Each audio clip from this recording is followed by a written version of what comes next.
So 39 days into lockdown, and last week we were trying to show you some rhododendrons in the garden here at Caerhays, and because we've had quite a nice bit of rain this week, the azaleas have rushed out into colour.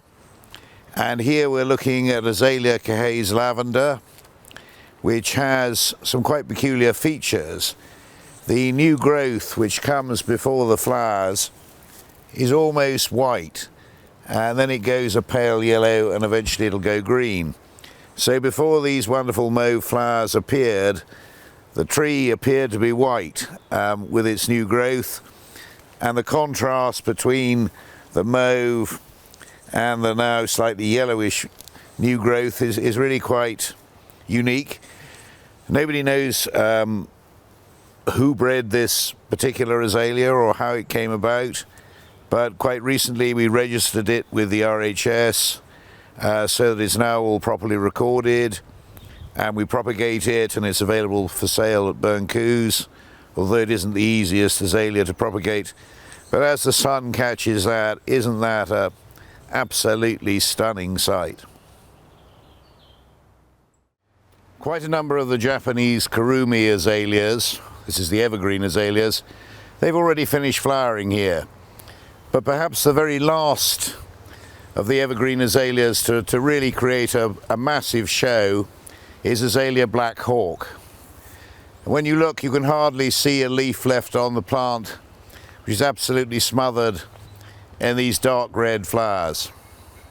Blackhawk's really quite a good name for it, and this sort of thing works best when you plant a large group together, and so you get a great blob of red. Here we're in the shade, and when we turn around we're looking at another group which are in full sun as the light is catching it today, and it appears paler in the full sunlight, although the reality is that it's exactly the same plant. Probably the one that's catching the sun more, the flowers won't last quite as long as the ones we looked at first, which are a bit in the shade. But for a dash of colour on the first day of May, that really takes quite a bit of beating. So the start of May also sees the last great flush of flower in the garden, which is from the deciduous azaleas as opposed to the evergreen ones. And this one is out quite a bit earlier than many. I wouldn't expect to see them at their best for another fortnight or so. But this is a deciduous azalea called Melford Yellow, or Melford Lemon, as it's otherwise known. And it really is a huge flower and a really gorgeous yellow colour with a sort of flash of darker yellow, almost with a hint of orange. And these plants were planted in 2009.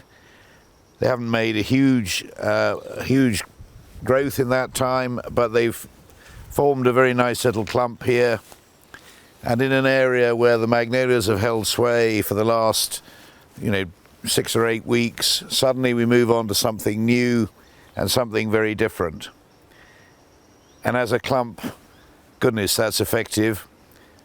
You'd expect a yellow azalea to have quite a bit of scent, but actually this one doesn't, although most yellow deciduous azaleas do.